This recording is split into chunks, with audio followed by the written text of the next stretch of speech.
Confucius, born in 551 BCE in the state of Lu, began his life amidst modest circumstances. His family, though descended from a noble lineage, had fallen into poverty by the time of his birth. His father passed away when Confucius was only 3 years old, leaving his mother to raise him alone. Despite these early hardships, Confucius exhibited an insatiable curiosity and a deep respect for learning from a young age. He often sought wisdom from elders and studied the ancient rites, literature, and music that formed the backbone of Zhou dynasty civilization. Growing up, Confucius was acutely aware of the social inequalities and injustices that plagued his society. The state of Lu, like many others during the tumultuous spring and autumn period, was rife with political intrigue and the erosion of traditional values. Yet, rather than succumbing to cynicism, Confucius was driven by a conviction that order and harmony could be restored through moral cultivation and education. His early years were marked by perseverance and a relentless pursuit of knowledge, even as he undertook humble tasks to support his family. By the age of 30, Confucius had earned a reputation for his wisdom and character. He began to attract students from various backgrounds, breaking with the traditional notion that education was reserved for the elite. For Confucius, the desire to learn was the only prerequisite for study. His vision was radical for its time. He opened the doors of learning to anyone willing and eager, regardless of wealth or social status. Over the following years, his school flourished, eventually drawing more than 3,000 disciples, among whom 72 would become renowned for their virtue and scholarship. Confucius's approach to teaching was distinct and innovative. He did not simply transmit knowledge. Instead, he encouraged his students to think independently, to question, and to engage in self-reflection.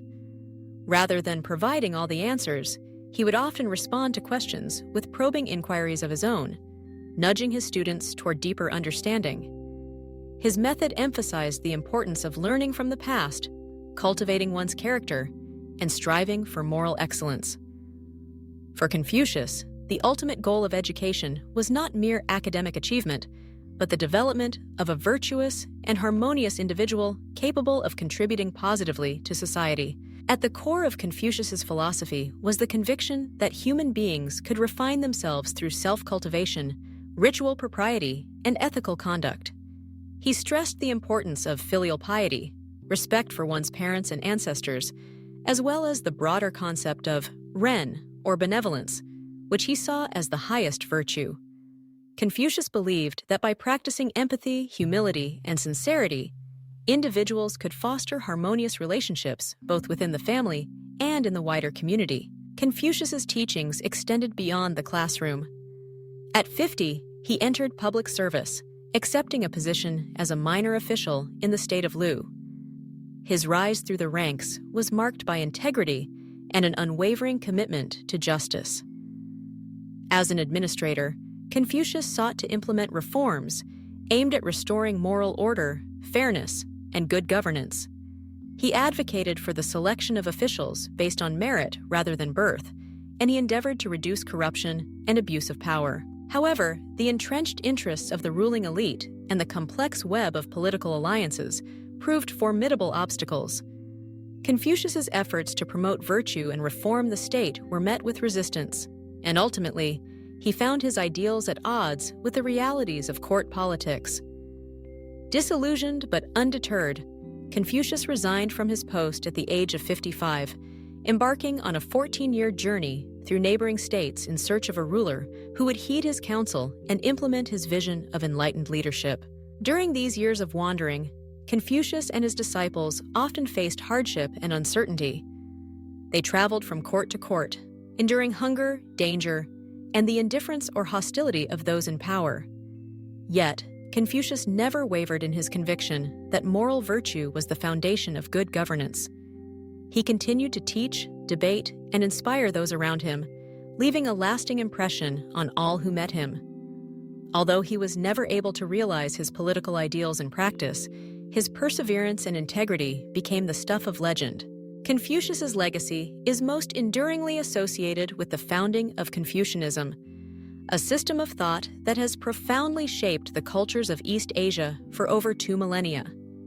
His teachings, recorded by his disciples in works such as the Analects, offer a vision of society built on ethical relationships, respect for tradition, and a commitment to lifelong learning.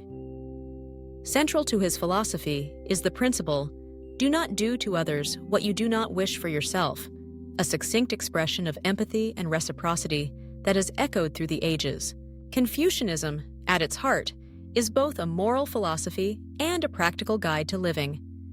It emphasizes the cultivation of personal virtue, the importance of family and social harmony, and the role of education in shaping good citizens and wise leaders.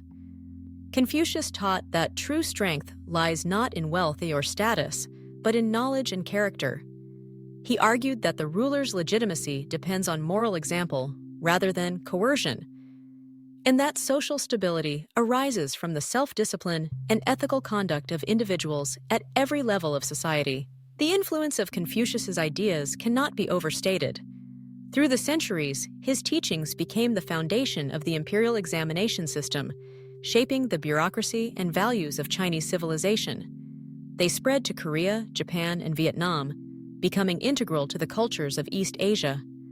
Confucian concepts of filial piety, respect for elders, the value of education, and the importance of ritual have left an indelible mark on the social fabric of these societies.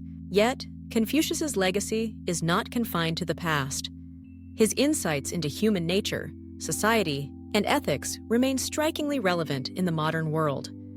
The challenges he faced, political corruption, social inequality, and the erosion of shared values, continue to resonate today.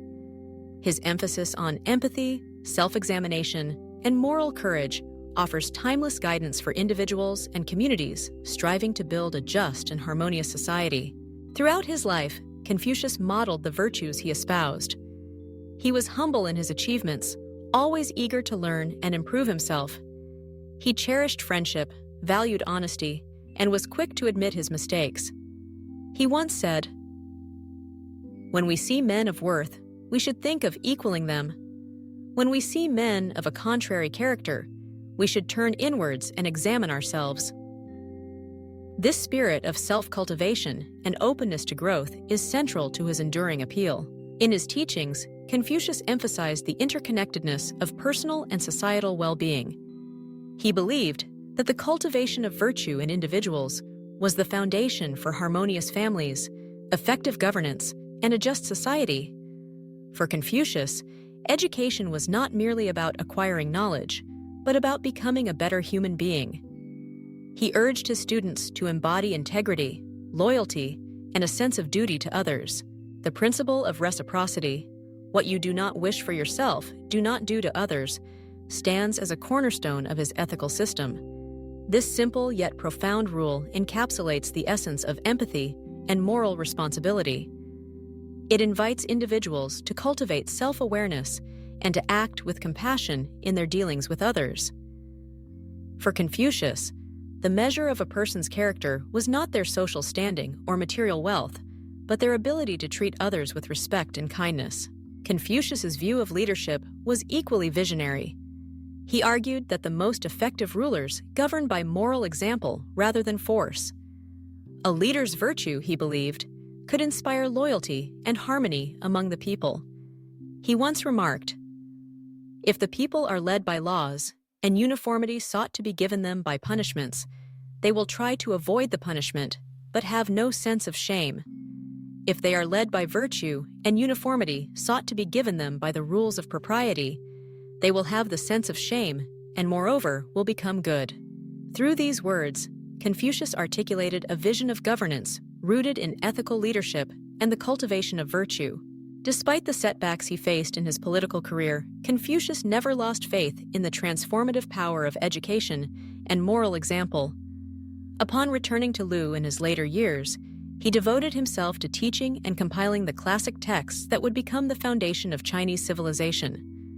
Surrounded by his devoted disciples, he reflected on his life's journey with a sense of fulfillment, content in the knowledge that his ideas would outlast his own lifetime. Confucius passed away in 479 BCE, But his influence only grew in the centuries that followed. His teachings became the cornerstone of the civil service examinations, shaping the character and values of generations of scholars and officials.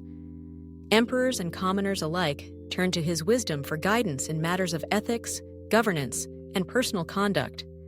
Though often revered as a sage and even deified in later traditions, Confucius himself remained a humble seeker of truth, always open to learning and self-improvement.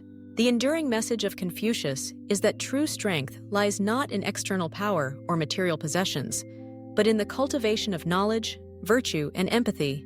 His life stands as a testament to the transformative power of education and the enduring value of ethical conduct. In a world often torn by conflict and division, the teachings of Confucius offer a path toward understanding, harmony, and mutual respect. His example continues to inspire educators, leaders, and ordinary people alike to strive for personal excellence and to contribute to the common good. Confucius taught that every individual, regardless of their origins, can achieve greatness through hard work, self-reflection, and a commitment to ethical principles. He urged his followers to learn from the past, to question and think for themselves, and to act with integrity in all things. The legacy of Confucius is woven into the fabric of East Asian culture, but its relevance extends far beyond any single region or era. His call to treat others as we wish to be treated, to value education, and to lead by moral example resonates across cultures and generations. In the face of uncertainty and change, the wisdom of Confucius endures, a beacon of hope, compassion, and human dignity. In sum, the life and teachings of Confucius demonstrate that the true measure of a person is not found in their status or possessions, but in their dedication to learning and virtue. His journey from humble beginnings to revered sage illustrates the power of perseverance, the importance of self-cultivation, and the enduring impact of a life devoted to the betterment of oneself and others. Through his words and example, Confucius invites us all to reflect on how we live, how we relate to others, and how we can contribute to a more just and harmonious world.